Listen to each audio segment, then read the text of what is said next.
Teman-teman, Nabi Zakaria itu diuji oleh Allah. Maaf, belum punya keturunan. Dan semua nabi punya ujian.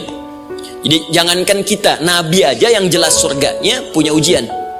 Ya, Anda pernah sakit, Nabi Ayub sakitnya lebih parah dari kita. Ya, Anda di keluarga belum ada keturunan, Nabi Zakaria pernah lebih daripada kita. Sampai rambutnya memutih, fisiknya sudah letih, dan menurut medis, maaf sekali, istrinya divonis tidak mungkin punya keturunan, monofus dan mandul, mustahil. Secara klinis gak mungkin, secara medis tidak mungkin. Maka Allah tunjukkan satu isyarat yang sangat luar biasa. Jika Anda mendapati situasi makhluk mengatakan ini mustahil dan sudah angkat tangan, ini tanda pertama dari Allah, langsung tinggalkan pendapat manusia, langsung memohon kepada Allah. Maka turunlah beritanya di Quran surah ketiga Ali Imran ayat 38 sampai 39. Paling kanan sebelah atas di mushaf. Sekarang perhatikan kalimatnya, saya mau sambungkan dengan Al-Fatihah tadi. Hunalika da'a Zakaria rabbah. Di mihrabnya Nabi Zakaria salat bermohon kepada Allah. Qala rabbi habli min ladunka dzurriyyatan thayyibah. Kemudian ia berdoa, Rabbi habli, ya Allah yang maha memberi tanpa batas. Ini adab pertama, kalau teman-teman mau berdoa, sebut nama Allah sesuai dengan hajat kebutuhan kita. Itu yang disebut dengan al-asma'ul husna. Di Asma'ul Husna itu bukan nama-nama indah yang sekedar dihafal, bukan. Tapi nama yang diberikan oleh Allah sesuai dengan kebutuhan hidup kita. Dalil Quran surah ke-17 ayat 110. Ya, paling kanan sebelah atas di mushaf, ke pertengahan. Ya, kata Allah, Qulid Allah. Jika Anda punya persoalan, sebut nama Allah. Allah Awir Rahman atau Ar-Rahman.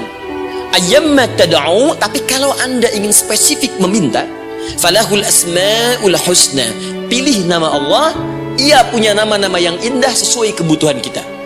Jadi kalau teman-teman misalnya minta kelancaran rezeki, sebut ya Allah ya Razzaq. Anak mau ujian, ya Allah ya Al-Alim. Di proyek misalnya ada hambatan, ada gangguan, ya Allah ya Al-Jabbar ya Al-Malik. Ingin mudah mengatasi ujian, ya Allah ya Sabar. Minta. Ya, jangan semuanya disebutkan, nanti jadi beban. Ya Allahumma ya Rahman ya Al-Malik ya Al-Quddus ya Sabar, gitu kan? Yang tadinya nggak punya masalah jadi punya masalah, gitu kan? Pilih salah satu. Nah, jika Anda ingin memohon pada satu hal yang mustahil menurut manusia, maka minta dengan menyebut nama Allah yang memberi tanpa batas, mustahil di dalamnya. Nama Allah tersebut namanya Wahhab. Wahhab. Ya Allah, ya Wahhab. Al-Wahhab. Kalau kita rubah dalam bentuk permintaan, maka singkat kalimatnya dengan hab. Hab. Untuk sendiri habli, untuk banyakkan hablana.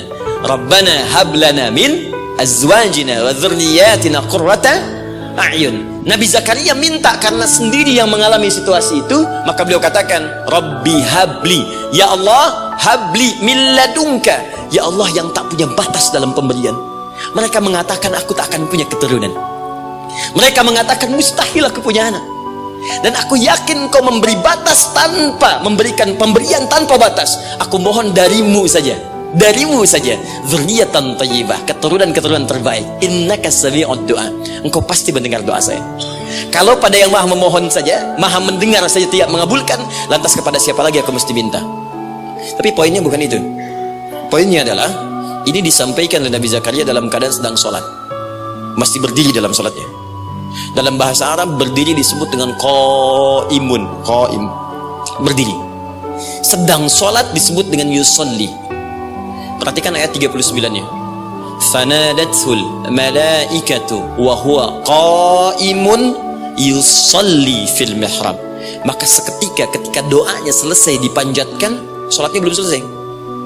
Doanya selesai dipanjatkan, seketika datang malaikat menyampaikan, kamu dapat kabar gembira, Anda akan punya anak, bahkan namanya langsung diberikan oleh Allah, Yahya, artinya hidup. Yang mustahil menurut manusia, lahir dari rahim seorang perempuan yang divonis monofus dan mandul, kata Allah, bagiku yang gak ada yang mustahil. Jadi dan hidup dia. Kapan itu terjadi? Masih sholat dan belum selesai dalam sholatnya, dalam keadaan berdiri. Sekarang saya tanya Anda, kita membaca iyyaka na'budu wa iyyaka nasta'in dalam keadaan ruku atau sujud? Sujud. Berdiri.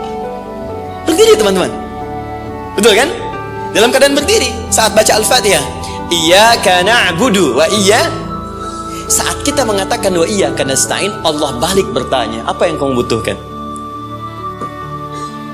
Nabi Zakaria itu sholat dulu baru minta. Kita umat Nabi Muhammad karena keutamaan nabinya, sebelum sholat tadi tunggu. Butuh apa? Mau minta apa? Karena itu saya ingin katakan, ayo manfaatkan momentum sholat ini. Jangan sekedar kita kemudian tunaikan formalitas tapi kita tidak mendapatkan keuntungannya. Ayo semuanya, dari mulai takbir sudah ada doa, ruku ada doa, bahkan sujud kita bisa perbanyak dalam bahasa hati kita untuk memohon kepada Allah Subhanahu wa taala. Jelas sampai di sini? Baik, mudah-mudahan insya Allah doa kita dikabulkan oleh Allah Subhanahu wa taala.